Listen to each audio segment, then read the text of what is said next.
Hey everyone, welcome back to another video. And if in this video we'll be showing you guys how to add songs to your Spotify's playlist. Want to make your Spotify playlist even better? Here's how to add songs quickly.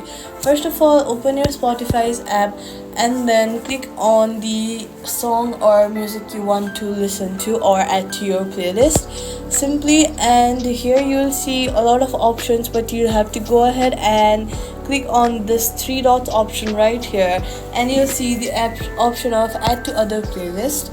Now you can just click the option of the playlist you want to add these songs to. Let's say you want to add it in this one, and then just click on any option you want, and there you go. This is how you can add your songs to playlist. And if you don't want to add your songs on the same playlist, you can just simply create a new playlist like this, and then name it, and then click on create, and you create a new playlist just like that.